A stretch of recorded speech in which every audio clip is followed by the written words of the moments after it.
Friends, ഇന്നെൻ്റെ വിവാഹ വാർഷിക, അതോടൊപ്പം ഒറ്റപ്പെട്ടതിൻ്റെ 7ാം വാർഷികവും. അപ്പൊ എനിക്ക് പള്ളിയിൽ നിന്ന് വന്നപ്പോൾ ഭയങ്കരമായിട്ട് സങ്കടം വന്നു. കാരണം എല്ലാ വർഷവും ഞങ്ങൾ ഒരുമിച്ചാണ് വിവാഹ വാർഷികത്തിന് പള്ളിയിൽ പോവുക, തിരിച്ചു വരുന്നതും ഒരുമിച്ച് തന്നെ ആയിരിക്കും. അപ്പൊ അതുകൊണ്ട് എല്ലാ വർഷവും ഓർക്കും. ഈ വർഷം കൂടുതലായിട്ട് ഭയങ്കരമായിട്ട് മനസ്സിന് വേദന തോന്നി. അപ്പോഴാണ് ഞാൻ റോഡിൽ കൂടെ അങ്ങോട്ട് പോരുമ്പോൾ ആൾക്കാരൊക്കെ എന്നെ ശ്രദ്ധിക്കേണ്ടെന്ന് തോന്നിയപ്പോൾ ഞാൻ എന്തെന്നുണ്ടെങ്കിൽ തല ഉയർത്തിപ്പിടിച്ചു. നമുക്ക് തല താഴ്ത്തിയാൽ മാത്രമേ കരയാൻ പറ്റുള്ളൂ.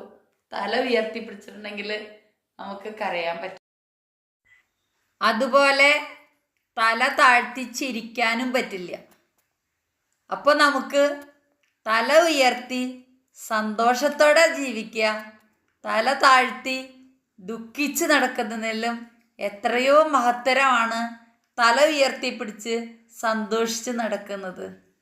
അതിനെല്ലാവരെയും ദൈവം അനുഗ്രഹിക്കട്ടെ. അപ്പം അതുകൊണ്ട് ആ സൂത്രം എനിക്ക് ഓർമ്മ വന്നു. തല ഉയർത്തിപ്പിടിച്ച് നടന്നങ്ങോട്ട് പോകുന്നു. അപ്പോൾ എൻ്റെ സങ്കടം മാറി.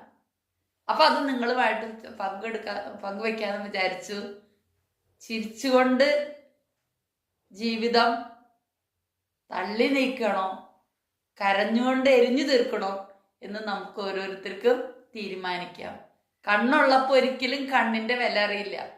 കണ്ണ് നഷ്ടപ്പെടുമ്പോഴാണ് കണ്ണിൻ്റെ വില അറിയുള്ളൂ. അതുകൊണ്ട് കണ്ണുള്ളപ്പോൾ കാണാനായിട്ട് എല്ലാവരും ശ്രമിക്കുക. ദൈവം നിങ്ങളെ അനുഗ്രഹിക്കട്ടെ.